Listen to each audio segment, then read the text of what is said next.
Hello and welcome to the Student Mission Podcast. My name is Mads. And my name's Josh. And we're part of the team here at Fusion. And at Fusion, we have a vision for every student to find hope in Jesus and a home in the local church. So tune in each episode as we chat to students from across the country and hear the captivating stories of what God is doing in this generation. That's right. And we hope that by listening to this podcast, you feel inspired to reach those around you with the love of Jesus.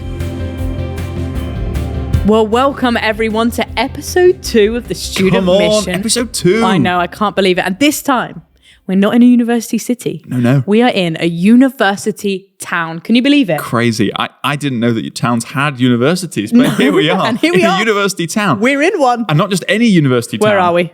We're in Loughborough. Come on, big up Loughborough. My favourite fun fact, which isn't that fun and isn't much of a fact, is that they used to have 2 Wetherspoons, but one shut relatively recently. Gripping, isn't That's it? a really, really good absolutely fact, Josh. Thank bonkers. you. Thank you. That'll hit the news headlines big time. Yeah. I tell you what is interesting. Famous people who've come through Loughborough University. Yeah, it's quite a sporty uni, right? It is quite a sporty university, hence why I wasn't here. Me neither. But quite an impressive lineup, actually. Oh, yeah. My personal favourite, I'll give you some clues. He lifted the Glitterball trophy. I don't know what the Glitterball trophy is. I also don't know what year he did it in, but it's Ori Aduba. He lifted the Glitterball trophy when he won Strictly Come Dancing. Oh, you're an avid Strictly fan? Who isn't an avid Strictly fan? I'm loving that it's on at the moment. Did he do dancing here? No, he did do sports stuff. I think he did something sporty. I remember him from Newsround. So that's the one that most people, I think, of our generation will remember him from, is from Newsround, presenting Newsround. Yeah. We've also got some other big names. Go on. Speaking of personalities, Seb Coe. Come on. I know him.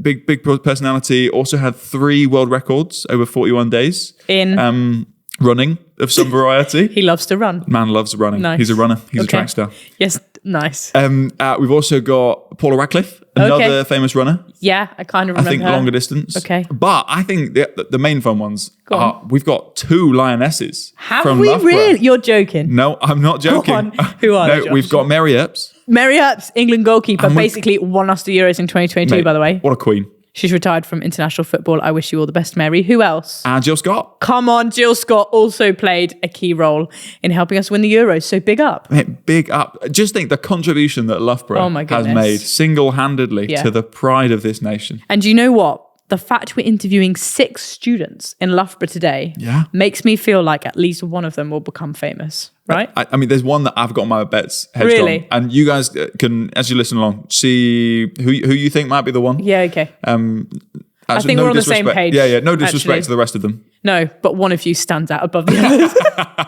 In being a famous athlete, you've all got amazing futures ahead of you. But what's also interesting about Loughborough is just some of the, I guess, history to the town itself. One of the fascinating things that we did learn about Loughborough is that it has got the largest and the oldest bell foundry in the United Kingdom. What's a bell foundry? Great question. It's where bells are founded. It's where they cast bells that then get sent out to churches, sent out across the world, basically. And a few interesting facts. So it's produced over 25,000 bells in its history. That's a lot of bells. That is a lot of bells. They've been sent to over 100 countries across the world. And among its most famous works is the Great Paul Bell at St. Paul's Cathedral in London. Wow, there you go. For all you bell enthusiasts out there, this is the famous St. Paul, Great Paul Bell. Yeah, the Great Paul which Bell. Obviously I knew about before hearing that. Of course, the famous Great Paul Bell. Yeah. But what is fascinating is I was chatting to Rich and his wife Ness run Open Heaven Church where we're filming today. And Rich suggested that actually there's quite a prophetic image about that idea of these bells. This idea that actually as people come to Loughborough, they are founded, they're created into something new. And then as they head off, whether that is across the world like these bells or whether it is back to their hometowns, actually they are taking the love of Jesus to those places. They're ringing out a resounding cry for Jesus in those places. And that's what we'll continue to pray for Loughborough, that as students come here and encounter the love of God, that wherever they go and they proclaim the name of Jesus in those places. And what a beautiful image that is, particularly over the students that we have, that we're speaking to today. Definitely. It's just such an encouraging thought and picture. But for now, I think it would be great to just start. Let's listen to number 1. Who have we got? That's right. Our first conversation is with Daniel. Daniel, welcome to the podcast. How are you Great doing? to be here.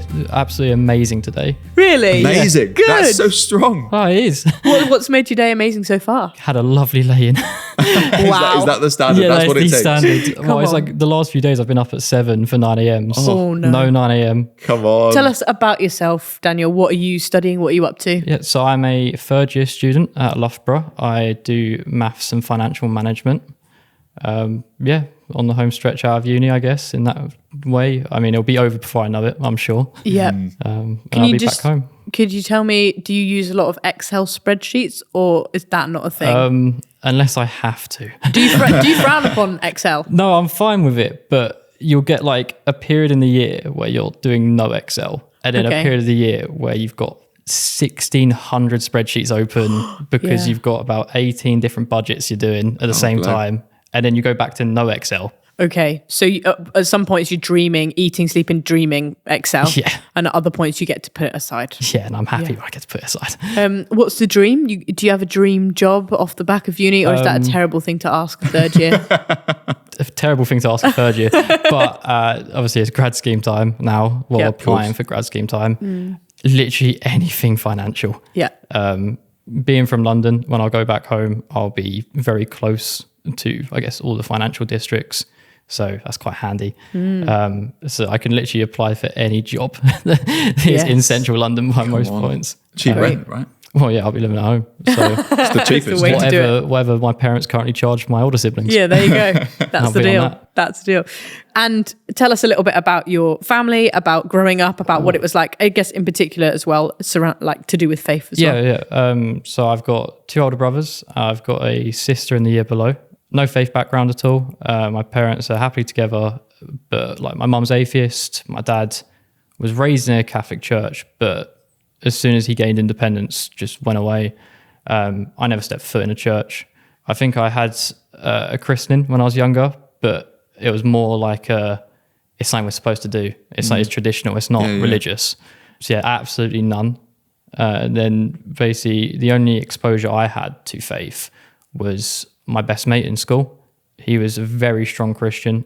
Like from the day I met him when we were 11, he was very, very certain of his beliefs. So we had a lot of conversations growing up about that. And when you say strong Christian, what was it about him that meant that he was what you would say a strong Christian? Well, it's like even people I knew that would call themselves Christians when they were 11 or said they go to church, that was basically what you'd get out of them, where this guy was always reading his Bible. He'd be openly talking to people, his friends and whatnot, about faith. It was something that he didn't take lightly. And his younger brother's the same. I remember they both would always have their travel Bibles in class with them. Wow. And it's sick. And what impact did that have on you? So I was never really fussed on considering anything to do with faith growing up. I probably would have said I was atheist if you would have asked me, but I had no research on it or anything. I never thought about looking into it. But him being my mate, we'd have a lot of conversations about that. I'd ask why he believes in the certain things he does, just out of respect for his beliefs and just wanting to know what he cares about and whatnot, which led to a lot of fruitful conversations. And when I was 14, I remember one day after school we were waiting for the bus, and he handed me this little black book. I have to find it because I know I've got it somewhere. And it was 50 pages, really short, and it basically established who was Jesus. What did Jesus say? What does that mean for us? It was really simple, and it was kind of laid out a conversation you have with your mate at the pub. It wasn't all this rigidity with religious practice or anything like that. It was very simple. Let's establish who Jesus was and let's try and explain the gospel, but to someone who knows absolutely nothing. Yeah. So it was really, really helpful for me, and really, really helpful for opening the door into my faith. So he hands this to you. I guess my first question is, how do you feel about that? When you first get it? So first, it kind of came out of nowhere. That being said, I think the day before we'd had a conversation about it, and I must have been what stemmed it. I cannot tell you for the life of me what we talked about. But then I read it, and I started to really want to go to church for that reason, but I didn't. I'd just been diagnosed with social anxiety at the time, and the idea of just walking into a church, bunch of people you don't know, and being clueless about it, I was like, oh, maybe not. But then obviously I'd finished the book. I didn't then reopen it. I didn't open a Bible or anything. So then it just kind of slowly dissipated. Like the sort of fire I had to go to church, fire I had to go learn more about what this all is.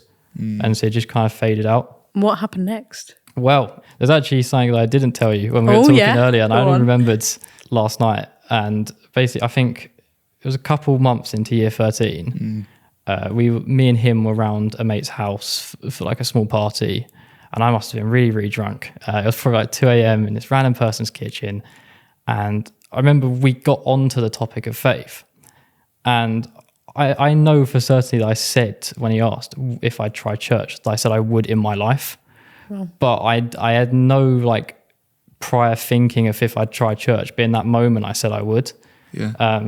Which was just, I just flashed into my head yesterday. I was like, oh yeah, I did say that, didn't I?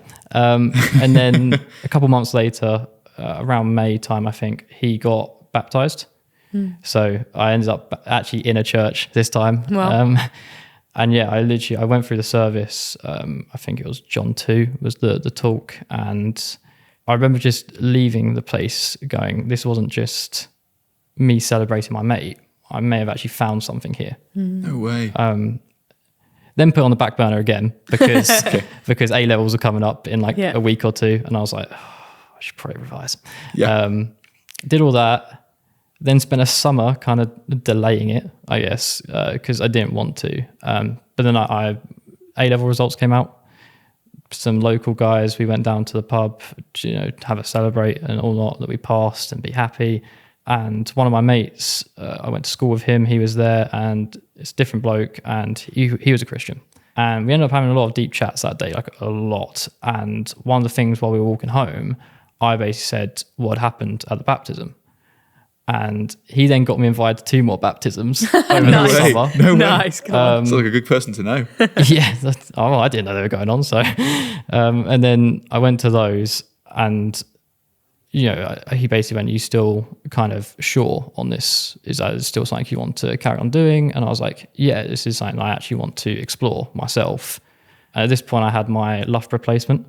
So he knew someone called Rob, who was a final year, or he was going into his final year when I'd go into first year at Loughborough, because he lives just down the road from us in London. Oh, no way. And so he was like, I can get you in touch with him, he can bring you along and whatnot, so you're not like alone, I guess, in that sense when you go in. And then, that was basically kind of how I came to Loughborough and got into church straight away. Amazing. So you've spent the summer literally just before you come to university starting to be curious and intrigued about faith. And then actually someone's been able to go, okay, you're curious about this, you're intrigued by this, let's connect you with someone in that town, in that university, who can then help to encourage you to continue exploring faith. And it was, of course, Rob Colwell, the man himself, who was one of the first guests actually on our podcast. Amazing evangelist, so good at just getting alongside people. What happened next, I guess, when you came along to university? Yeah, well, I remember I think I bumped into him on, I think it was the Sunday first. I think the Sunday was like 2 hours before the service we can meet. It'd be me, like him, some people who are going to lead some small groups, people in the church team, like the student church team. And I was like, cool. So we went there, absolutely terrified. I was not prepared for it at all. But I still went and had a great time talking to them. Then about 2.5 hours later, the service began. So we walked there. Went through the service, mixed to the best of my ability with people, and I literally just went, I'm coming back. I was like, I'm coming back next week, and I did. I haven't left that church since. Mate, that's so good. Can I ask you? You said you really struggled with the idea of walking into a church when you didn't know anyone and didn't know anything. And then you went to 3 baptism services. And then you started going to a church just without knowing anyone in the building. Yeah, wow. Yeah. What was it like when you went to that church for the first time? I was bricking it. I remember I was so nervous. But once the actual service started, I was so calm. Like once we actually started going and, preaching happened, worship happened, I was so calm. I was so at peace. And after, I was like, because then it was the first service of the year, like for freshers and whatnot, somewhat social after, like more social than usual with like food and stuff. I was expecting after the service to have the worry kind of flood back in, because that's usually what happens. Because now it's like, that's over. We're gonna have to go talk to people, we're gonna have to socialize and all that sort of stuff. Yeah. But it didn't, for one of the only times in my life, I guess. Really? It didn't. I was actually completely at peace still from the service, which I remember when it happened, I could not wrap my head around it. I was like, this is amazing, but what is going on? What is going on? And then I went home that day, opened up my Bible, just started reading. Wow. Just started reading because I was like, I want more of this. Yeah. Whatever this is, I'll find out, but I want more of it now, and I'll figure out how I'm actually supposed to do it later. But for right now, I'll just read and just see what happens. No way. Is it? So this is in Loughborough? Yeah. You've just, and you're literally going straight home and picking up a Bible? Yeah. Well, I brought one with me to Loughborough from home. I bought it just before I came up, just in case things do work out that way. I'd like to have it on hand anyway. Yeah. Which came in quite handy. So I'm happy I did it. I love that you brought a Bible to uni just in case you became a Christian. I better have it with me just in case. I like that. What happened after that? Was there like a significant moment where you were like, this is the moment I am choosing to give my life to Jesus, or was it a gradual process? Yeah, What kind of stands out? It was kind of a mix of the two. It was a gradual process for most of it, just getting more involved, joining a small group, but building connections with people where I could be a bit more open, a bit more honest, and ask a lot more questions because I did not know anything. But then we had a weekend away that I went on, and I had a really, really good chat with my small group leader at the time. It was quite late, and it was just about sort of the stuff I guess I couldn't wrap my head around, which at the time was this whole like lack of control, I guess you have when you come into faith. Is it's God's will, it's not my will. And that was something that I could not break through at all. Because control was something that I always held on to throughout my entire life. So the idea of just going a complete 180 and saying, oh, actually, none of this is mine. Yeah. It just didn't sit right. I knew it was something I had it on my heart. I just knew it was something I needed to give up, but I couldn't push through. And then we had this chat about it. Probably for the first time, I was fully honest in my faith with him.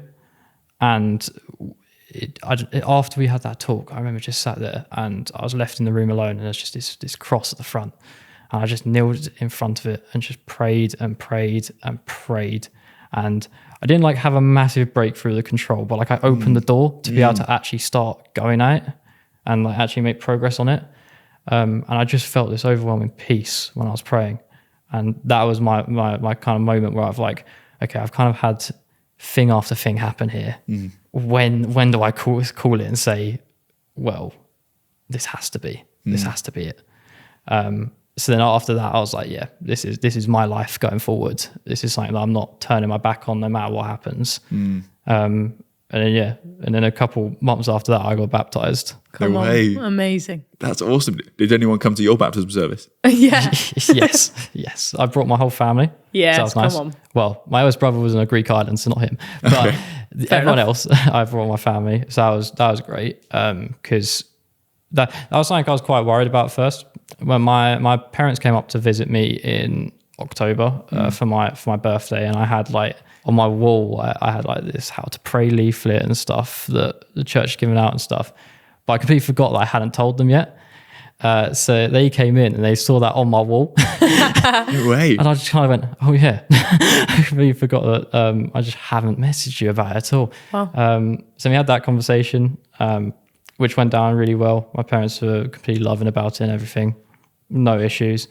And then, obviously having them up for my baptism, kind of seeing the sort of community I have and me getting to go up there and speak about why I came to God and everything like that was just so great.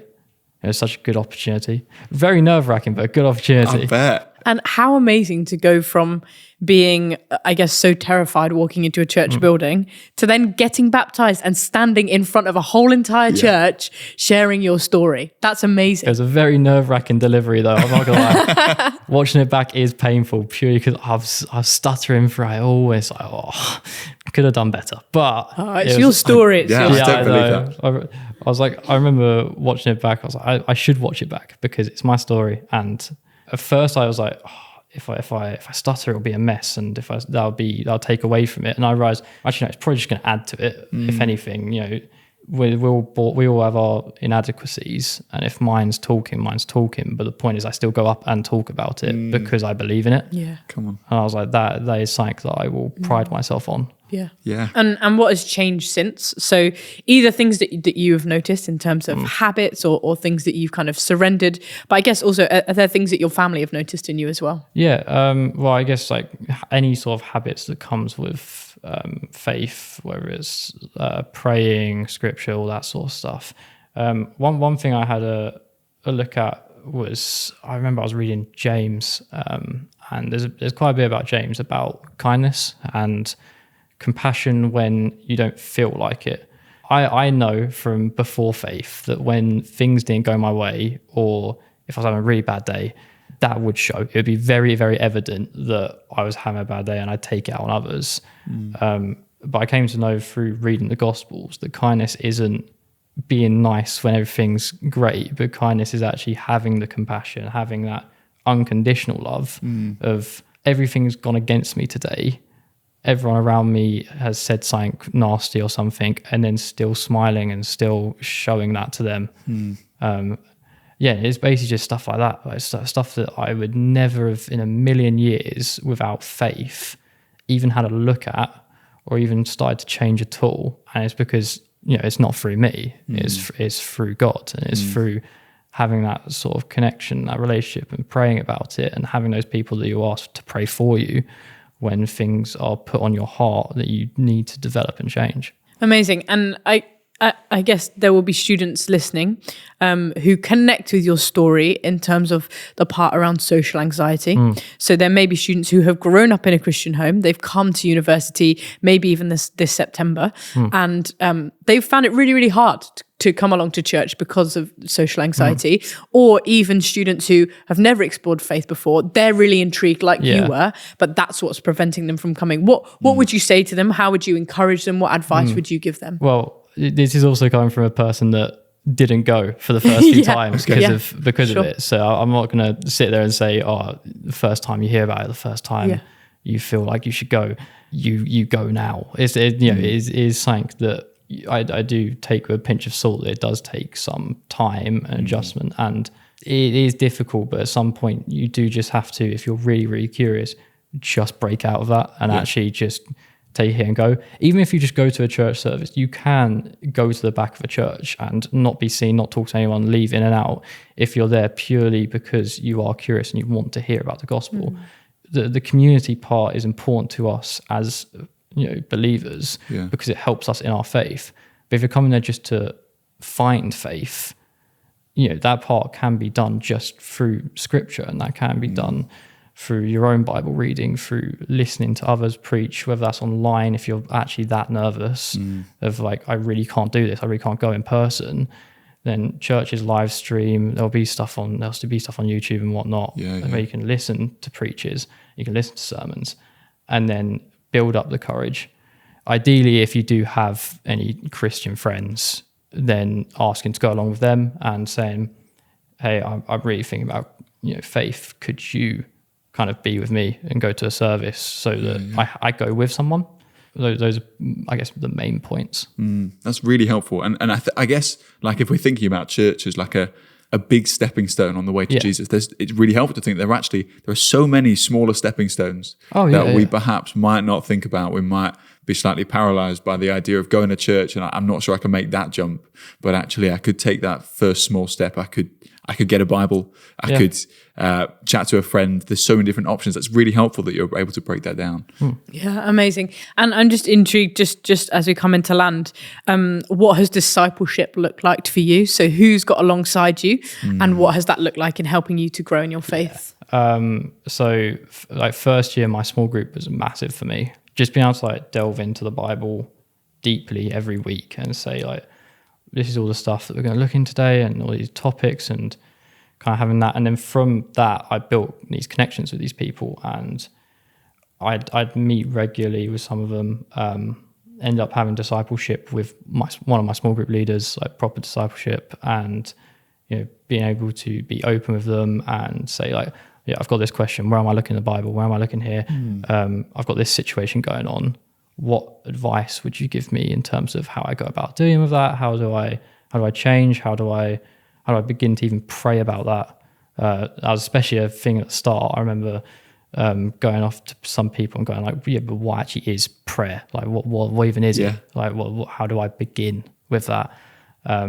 So discipleship for me, at least at the very start, was pretty much everyone that I could build a relationship with and actually say like, yeah, all of you have good advice because you've all got different experiences. Help me. Please help me. And then second year, it looked a bit more deeper, I guess, into actually the nuances of faith, the very small increments that, first year was all the bigger picture, but second year was, really individual traits, individual fruits, everything like that, and actually delving into that. And then, how can I serve more? How could I be more vocal in my faith? How could I be bolder and stuff like that? Yeah, that's amazing. Thank you so much for your time, Daniel. We're so grateful for you coming and sharing your story. Absolutely. And amazing to hear all the different people that played a part in your story as well. We look forward to seeing how God continues to use you in your final year here in Loughborough, and really excited at all the stories that are going to come out of that as well. Thank you very much. Thank you. So that was Daniel. What an amazing guy. What an amazing story. Just so encouraging to hear. And what really struck a chord with me, what really encouraged me was the way that his childhood best friend journeyed with him, praying with him, sharing his life with him, and eventually giving him a book which unpacked what the gospel looked like. And it was that really kickstarted his inquiry, his adventure with Jesus. Just so good to hear. Yeah, what a story, what a testimony. We are now going to get into our next conversation, and that is with Caleb. Caleb, welcome to the podcast. How are you doing today? Yeah, I'm good, thank you. Good, and tell us a little bit about what you're up to in Loughborough, what you're studying. So I'm graduating this year on December. So before graduation, I was doing biomechanics, master's in biomechanics. And you told us something quite interesting about biomechanics and FIFA. Can you tell us a little bit about that? Oh yeah, so for football players, when they make the video games, there will be some like reflective markers attached on their bodies, and then people will just connect these markers and then make a figures like in FIFA. That's how they make the video game. That is cool. That's so cool. That is so cool. Are you a big FIFA player? Not really, actually. You just know all the inside You're doing stuff behind it. Yeah. So biomechanics is about how the body moves. Is that right? Yeah, how body moves, how we analyze the human movement. I see. So you're doing that to help with athletes, but also it can be used to see how athletes move, to then track that within FIFA and make it quite accurate to how they run and stuff. Yeah, that's right. Amazing. We've got such a good grasp of this now. Learned so much today, honestly. It's been a day of learning. And tell us, we're going to hear a little bit about your story and your journey, but tell us about your background, where you've grown up, what family life was like. I grew up in China. So I'm from an atheist family. None of my parents are Christian, but my grandma was a Christian. Okay. Like the only thing she did was that she always prayed before dinner every single time. So that's how I know she was a Christian. But she died when I was 11, and we never had a chance to talk about Christianity. And I don't really know like what was her face was like, Yeah. Mm-hmm. And just to help me to understand and other people, what is it like in China in terms of religion and faith and Christianity? Is it something that people talk about? Is it something that's promoted? What's it like in China? I think in China we have the largest Christian population in the world, but the proportion of the whole population is still quite low. Okay. And I don't think it's something we talk about in our daily lives. I don't know, it's just people, they don't really talk about it. Okay. And also, I think you are not allowed to preach on street. Okay. Like specifically. Is that for any religion you're not allowed to preach? Maybe you can talk about Buddhism. Okay. Yeah. I think the whole society or the government, they're fine with Buddhism, but not other like religions. So does that mean that growing up and in China, your experience of Christianity, that is just your grandma? Yeah, just my grandma. You've never seen anything else? Nothing else. Just Wow. her praying before dinner. That's Wow. Wow. Yeah. And what would happen if people did preach on the street in China about Christianity? What would the consequence be?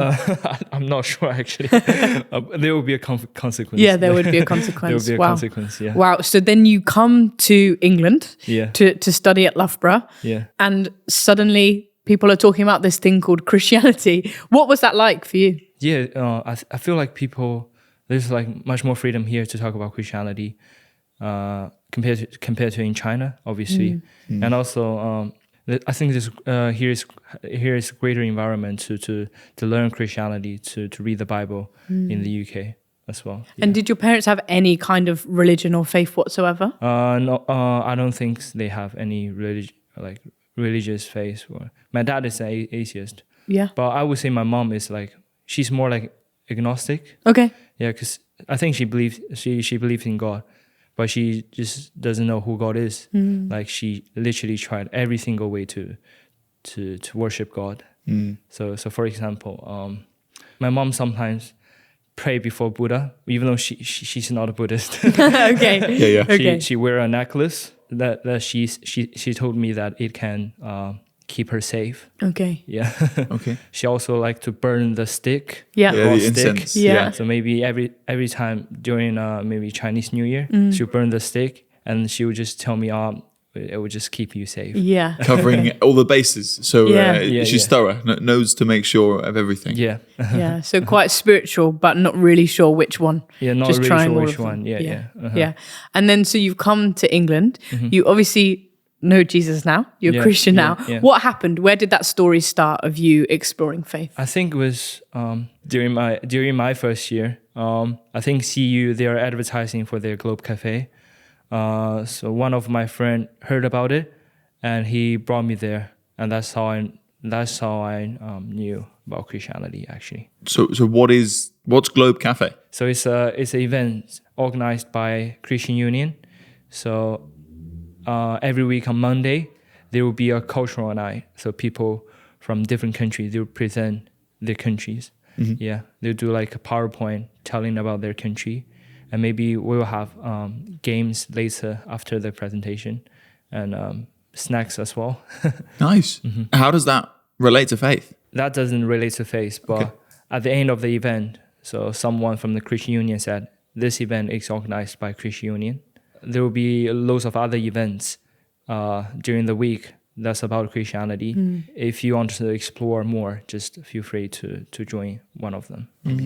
Amazing. So you went along to those? Yeah, I went along to And what those. made you decide to go along to them? I just feel like curious about Christianity because I know my grandma, she was a Christian, but I didn't know anything about Christianity. Like it can't be just praying before dinner. I think it should have something more than that. Yeah. Yeah. So can I ask what happened? So you went to Globe Cafe. Yeah. And having been to Globe Cafe, you thought, I'd like to see what Christianity is about. Yeah. So did you go to some Christian Union events? What were they like, if you did? And what then led you to go to church off the back of it? I went to one of the event called Equip. So during the Equip, people sing worship songs. They read Bibles as a group of like 8 or 9 people. So I was in the event, and I was shocked, to be honest. The first time I came to Equip, I saw people like worshiping God. They were singing the song. I can tell that they like Christianity from the bottom of their heart. Yeah. They're not just like mumbling. Like Yeah. And also when they read the Bible, I can feel that they took it very seriously. I feel like there's a power like behind them, which pushed them like exploring faith. Yeah, I guess. absolutely. Yeah. And had you ever had any experiences like that in China of worship or people singing or anything like that? Well, yeah. So during the school, we have a lot of worship songs to the government. Okay. No way. Really? Okay. Yeah, really, yeah. And did you feel like at Equip they sang with more passion or the same or less passion than the kids in your primary school? Yeah, like what I said, they were not just mumbling. So when I say this, I mean that people in China, they were mumbling. Yeah, Okay. of course. Okay. When they sing the the worship songs. Yeah. And then not long after that, you are invited to church, or do you just go to church on your own? I didn't go to church on my own. So after a few events, the vice chair, actually he wasn't vice chair at that time. He was the international coordinator. His name is Tom Woodage. He spared a lot of his free time reading Bible with me. Awesome. And also I'll ask a lot of questions about Christianity. Yeah.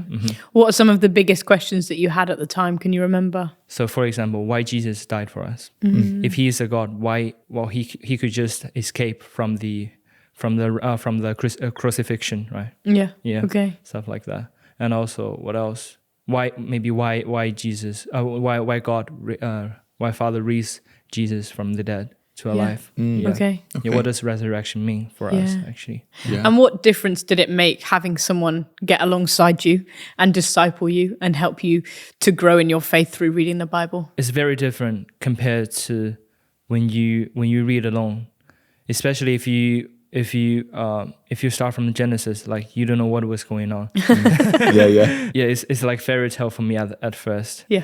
And then Tom, he was like, maybe you can start from Book of Romans or Book of Matthew, to have a basic understanding of what Christianity is like, and then maybe you can go back to the Old Testament, to see what was going on before Jesus.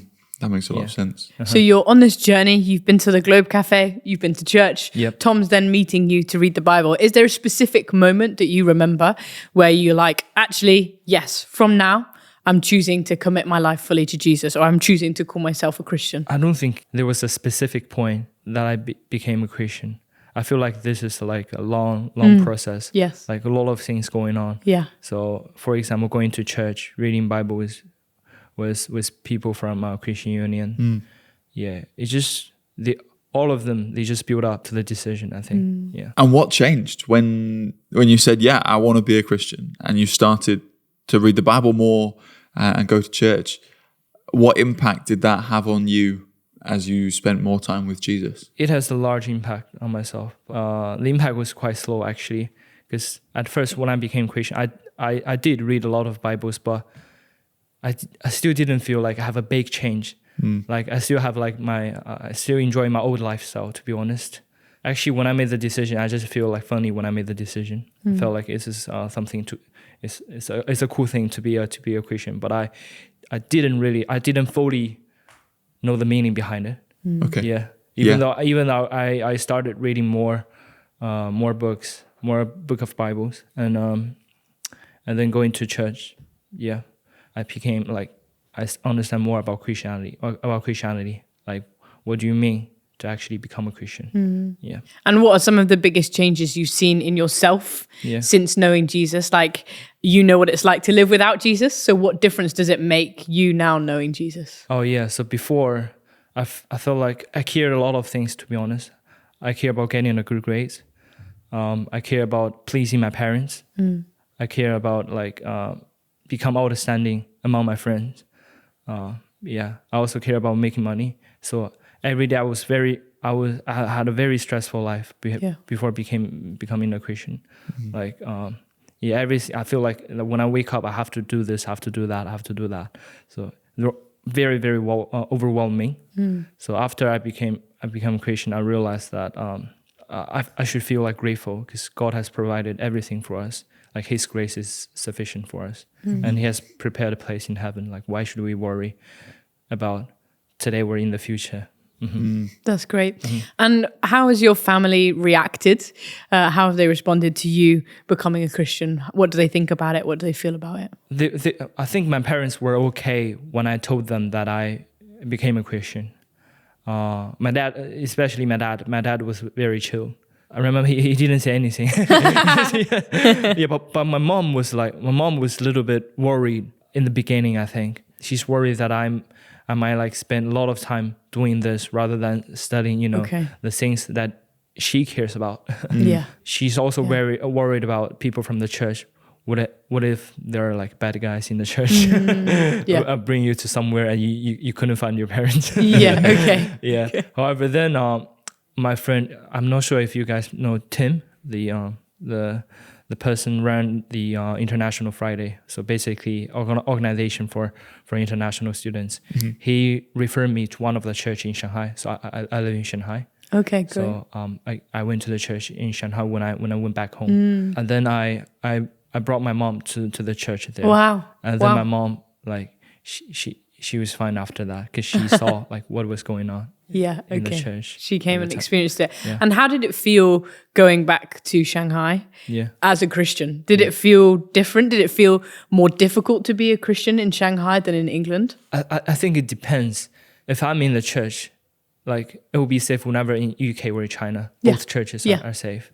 But like outside church, maybe here is better. But in China, outside church, like, there's hardly any chance for you to read the Bible or to preach Christianity. Yeah. Thank you so much for your time today and for your story. And I think it's an encouragement to other students who are listening, who maybe are helping to run Globe cafes around the country as well. And I know most Christian unions have like an international secretary as well that helps to welcome international students. What encouragement would you give to Christian unions in terms of reaching international students and helping to welcome them and helping them to explore faith? Maybe don't be afraid to talk to someone you don't know. God has asked us to make all people like disciples of the nation. So just speak to people. Maybe they don't look Christian to you at first, but after the conversation, I think they will, even though they might not make their decision, I think your conversation will root it in his or her heart. Yeah. Like, because I didn't look Christian, to be honest, when the first time Tom saw me. But the conversation between me and him rooted in my heart deeply. Yeah. Awesome. Thank you so much, Thank Caleb. you for joining us, Caleb. It's been great to have you on the show. Yes, it's my pleasure. That was our conversation with Caleb. Absolutely love Caleb, love his story. And I love the importance of international mission, of reaching international students with the love of Jesus. He'd not even heard about Christianity before. All he knew is that his grandma prayed every now and again. That's the only perception he had of what Christianity was. And how amazing to see the transformation in his life since being reached through that Globe Cafe at the Christian Union. It's just amazing. Oh, so good. Such a joy to hear. Next up, we have Neve. Hi, Neve. Hi, Mads. Welcome to the podcast. Thanks for having me. How are you doing? I'm well. How are you? Yeah, very good. Thank you. Tell us a little bit about what you're up to at the moment. So I finished my second year at Loughborough doing sports and exercise psychology. Cool. And now I'm on my placement year. And what are you doing for your placement year? I'm at Coventry City Football Club, working in their psychology department, so with their young academy athletes. So. That's so cool. That is sick. Can you tell us what it actually what does it actually mean? What are you actually doing from a day to day? To be honest, it's just watching a lot of football, it seems like. And the dream. It is. It's really cool. And getting around different age groups, chatting with kids, mainly about like how their game went at the weekend and how their football's going, and just sort of getting to know them a little bit better, building that trust. And then we might do the occasional like workshop and activities, get them thinking. Yeah. So. And is your dream job to do something like that in the future? Really? What would it look like, your dream job? Probably that, I think working at a football club, I'd say literally this exact role. No way. Yeah. And you played a lot of football growing up? Yeah. So I started football in primary school and just kicking ball with the older girls and in the school team there, and then joined Walsall. That was my first team, and then joined an academy, so went through all the trialling process. I was at Wolves, and then women's football, and still playing now. So cool.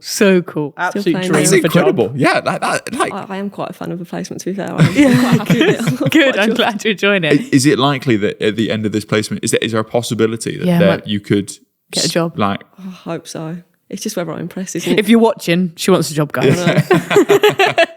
Yeah, great. Tell us a little bit about what life was like growing up in your household, I guess particularly in terms of faith as well. Okay, so I went to Church of England Primary School, loved it. I think, I'd say probably the only difference between Church of England Primary School and I'm guessing your standard primary school was assemblies. You've got like your worship songs and singing about God, and I don't know, that just seemed so fun when I was a kid. And then we're praying before we eat, and there's like, I don't know whether we'd got taken out of lessons or it was like this whole separate thing. I remember we'd be like colouring in crosses and talking about Jesus. But that was all anything God related really looked like for me growing up. I don't come from a Christian family, nor did I ever really have like a Christian friend group, but it was really that sort of primary school, anything I'd taken from that. But yeah, Mum went to Sunday school, but I think that's as far as it sort of went. Dad isn't a believer, and my sister has recently come to faith. Come on. Way, that's so cool. But growing up, no, I didn't come from a Christian background at all. As you were heading to university, you began to be intrigued a little bit by faith, would you say? Yeah, so I think from everything I sort of took from Cooper and Jordan, it was mainly just the prayer aspect. I think I had it sort of drilled into me, the importance of prayer, but I never sat and thought, who am I singing these songs about? Who am I praying to? Who is this all about? That never really crossed my mind. It was more like when I was praying, it was sort of to cover all bases. Yeah. Rather than me thinking, who am I actually talking to? And then as I got older, I carried on praying. I actually made this prayer when I was 7 and I just stuck with it all my life and literally all my life. And I think it was one night I thought, what am I, like, who am I talking to? This doesn't make any sense. And from then on, I just tried to sort of think as critically as I could about, is there a God? What am I doing? Who am I talking to? And I guess, yeah, just with age, I took that more and more seriously. But I think I was so reluctant to commit because I just thought that God was just this bossy guy who told you, do this, don't do that. And I just didn't like that. I didn't like that idea of having to give up what I thought brought me so much like comfort and happiness. But then as I got even older, I thought, you know what? I think I do know the truth and that there is a God. I need to actually consider this and commit and learn more. And then I got my Bible and that was sort of, I'd say the end of sixth form. But then when I came to uni, I still hadn't properly submitted. I think I was worried about what people would think of me and I was scared of this massive change. But yeah, I got a Bible and throughout first year, something was sort of, I guess, brewing within me in terms of like my faith. And then yeah, somebody from my hall saw my cross chain and was like, are you a Christian? And I was like, I guess. Still wasn't really sure what to say. And then, yeah, he brought me to OH and church. And what happened from there? I went there and it was just like an overwhelming sense of love and peace and belonging. And I think I'd known for a long while before that point that there is a God. And I think I had probably encountered him numerous times. I don't know whether it was an ego or just wanting to be liked and worrying about what people thought of me, but I just didn't want to submit and commit to that. And I didn't really want to make it known either. It was something that I was quietly doing in the background trying to work out. But then when I went to church, I thought, you know what, this is like life-changing. I've just got to go like tunnel vision, all guns ahead, yeah. Come on. What can I ask, what did it look like to do that quietly in the background? Now, how were you reading the Bible? Were you praying? What was that like? I think my prayers had always been really surface level, just sort of thanking God for food, for water, for friends, family. But like I say, it was without ever really knowing who God was. But then as I got older and through exams and different friendships coming and going, relationships coming and going, and I was coming across like really difficult times, it was more of like a cry out, like, do you know what, I actually really hope there is a God now. So I think that's what changed. And then when I actually came to church and I was with like-minded people who believed the same, and I thought, do you know what, there's no shame in this. I'm feeling things I've never felt, like this love, this peace, it's insane. Why would I shy away from it? So I think in the background it was more just sort of like quiet surface level prayers turning into really deep calls out, like cries out for, not really cries out for help, I guess so, yeah. I wanted him to sort of reach out hand and me to grab it and just think that there is someone there. I guess that's what shifted really, going from more surface level to thinking, you know what, let me actually try with this. Yeah. And what was it like that very first time you came to church? Did you come on your own? No, so the friend who noticed my cross chain was like, are you a Christian? I said, yeah. I went with him and his friend, and I told like my friend group, or maybe a few of them, oh, I'm going to go to church this weekend. And one of the girls was like, do you know what, I think I'll come with you. And I was like, I tried to play it cool, but I was so gassed. I was thinking, oh my gosh, yeah.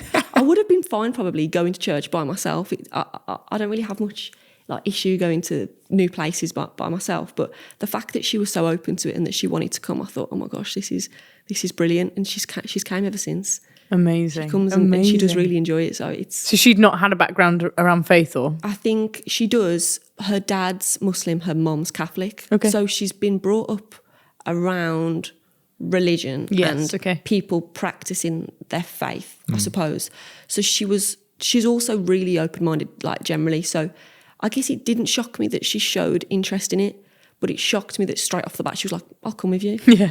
But she does still. That's great. She still comes when we're in Loughborough. And what happened between that first year and then going into second year when you went home over summer? How was that? Okay, yeah. So first year, well, towards the end of first year, that was when I was going to church and when I was really thinking, I really think I ought to just commit to this now and commit to Jesus. But I was still, I think in the back of my mind, I was holding back a little bit because I was worried about what people thought, and I think it was just still the thing of being liked and not wanting to seem weird or different or anything like that. But then that period of time over the summer from my first year and my second year, it was a massive shift in terms of like socialising. I was just in my hometown, there was less people there. I thought this is a great opportunity to just spend time in the Word, get to know God better, build the foundations of like a solid prayer life. And I did that, and I just felt like everything just changed, everything just shifted. It was just crazy. It was literally, I've never probably been on fire for God as much as I was in that period. And I'd be reading my Word on the evenings, or as much as I could squeeze in, really. I was just so looking forward to just getting to know Him better. And my sister would come in, and that's sort of where her seeds were planted, I guess. She'd come in and she'd see me reading the Bible, and she'd start asking questions. And then I went to church at home, and there was advertising. Well, I don't think advertising is the right word, but they were saying that they've got the baptisms coming up. And I just sat there and I thought, well, why not? I've got to. Yeah, I like it. So yeah, got baptised then. Amazing. And tell us a little bit more about your sister's story, and I guess how that's kind of been a snowball effect on the people around her as well. So I was saying to Mads, I think when you sort of get saved and you actually do commit and you think, right, this is it now, I 100% believe. The first thing really that cropped into my mind, which it's sad really, but I was so worried about my loved ones, and I was thinking, oh my gosh, they don't know this, like, and that was something that I prayed about constantly, and of course I still do, but back then it was with a lot of worry and panic. And I'm really close with my sister, I always have been. So I used to pray about her a lot, and I used to even write, like I had prayer journals, and I've looked back at them recently and they just seem to be all about her and hoping she'd find faith. So when I was at home and I was reading the Word and she'd come in and I'd notice that she'd be like glancing over at the Bible, I'd be like, oh my gosh, Neve, like stay calm. I'd be trying not to like freak her out, but she'd start asking questions, and I remember thinking, oh my gosh, is it happening? Like, and it was. She has a boyfriend, and he comes over regularly, and he'd just sort of hear me and her sort of discussing things, and she'd be asking me questions. I should just be getting curious, and then he'd join in. And he turned around to me one day and he said, my mum, as in his mum, used to work at the church that I then went to, still do go to, but she used to be one of the youth leaders. And he said, I think she's been wanting to go back to church for a while. Can me and her come with you and my sister Amazing. No way. this weekend? Amazing. And we do, the four of us go. So good. My sister got baptised over Easter. Come on. They both, her and her boyfriend now, they play in the band at church. Crazy. No way. Her boyfriend helped make this worship song at camp at Whitemore Lakes in their church. So Yeah. It's so good. It's literally brilliant. I'm literally chuffed to bits. It's amazing to see the shift, isn't it? To go from you being intrigued to then being invited by someone who noticed your necklace, Literally. to then you bringing along your friend Vanessa, was it, who came along, to then your sister, to then her boyfriend. Who knows, like how much more is going to shift and change in the people around you? 100%. It's amazing. I'm kind of speechless. Sorry, like I'm just absolutely blown Do you know away. what it was? I think because my prayers for so long had always been quite surface level. Once it clicked with me, and I thought, you know what, this is the truth. One of them I don't like, my most intense prayers, I guess, if you will, would be for those around me, especially my sister, who I'm so when that got answered, and I feel like it was pretty quick as well. I just thought, oh, I don't know, it really helped my faith as well. So yeah, it did wonders, really. And so you've been praying and you've been reading the Bible, which I think already is an incredible foundation to go from. Was there did you extend invitations, or was it literally just you doing your thing? Not necessarily inviting them in, but not turning them away, and just praying heartfelt prayers. Yeah, I think during that period, I'd came across different things that was sort of knocking me a bit low, and I just thought, I really hope at this point there is a God who does love me. And if he does love me as much as people say he does, I ought to give him a chance, surely, because if he's out there, I need to find him and get to know him. So my prayers then became a bit more meaningful. It wasn't sort of like me squeezing him in on a night time. It was more like, I need to seriously get to know you, and that's more what my alone time would look like. And I then believed, right, he is there and he does really love me, so let me love him back as hard as I can from reading the word and talking to him. And that's what it looked like. And I think as I grew to love him more and more and more, the people around me would start hearing about him. And just as, I guess, if you meet anyone that you grow to like or love, you want to introduce them to the people around you. That's sort of what it looked like, and I guess continues to look like. But did you ever actually sit down and go, actually, would you like to read the Bible with me? Or actually, would you like to come to church with me? Yeah, to your sister, uni? My dad got me an iPad for like my studies, and it would be beside my bed while I was reading the word, and she'd come in and she'd like colour on it, and she'd put the iPad down to look at my Bible and me reading it. And I think at some point I must have gone, do you want to read? And she'd be like, I think it was probably the Gospels I'd be at that point, like maybe Matthew, and she'd be pointing at bits and go, what does this mean? And I'd be explaining like different parables and stories to her. I think that's probably what it looked like at the time. But I remember she'd come in for the iPad, but she'd stay for the Bible. Amazing. Come on, we love that. She went at one point, I went into a room and she had like this box of there was like affirmations, she said there were. And when she got them out, all Bible verses, every single one of them. Literally. And I went, Lil, where have you got these from? She went, I saw them on TikTok. I went, they're all Bible verses, all of them. So good. Like named and everything. Like so good. The book and the chapter and the verse. I went, they're clearly Bible verses. She went, oh. So when her birthday came around, I just got her a Bible. And come on. Yeah, what a good gift. A great present. She's at her like youth group at church. They go up and like they present a certain topic in the Bible, so she's doing that soon, so amazing. That'll encourage her to stay. That's stay really good. And how's that changed your relationship? I guess you both having faith now. We've always been close, but it just seems a bit more. I don't know if meaningful's like the right word, but we're going to church together, and I think I'd say one of the main things is holding each other accountable. She actually, funny story, where it first come from when she was first curious about faith. I used to be hooked on the vapes. I used to vape, right? I know, footballer as well. Curious about the Bible. I'm exposed. I used to vape. And me, her and her boyfriend went to this field at the back of my house to play football. And she turned to me completely out of the blue and she was like, how can you read the Bible and vape? And I did. I literally went, and I just got rid of it. I've literally stopped there and then. From then? And I just felt like, right, that's God calling me out. That's her calling me out. I've got to stop. So she was accountable before she even had faith, but she was holding me accountable. And now we just sort of do it back. And so good. So I guess that's probably the shift in that sense. That's incredible. Just as we come into land, what's changed in your life since knowing Jesus? What difference does Jesus make in your life? Maybe in the things that you have surrendered, the things that you've given up, but also just the change you can see in yourself. Yeah, well, the vapes are gone. But no, I think seriously, I struggled a lot at the time with like feeling and accepting love. And I really struggled with, I guess, the standard of like love around me.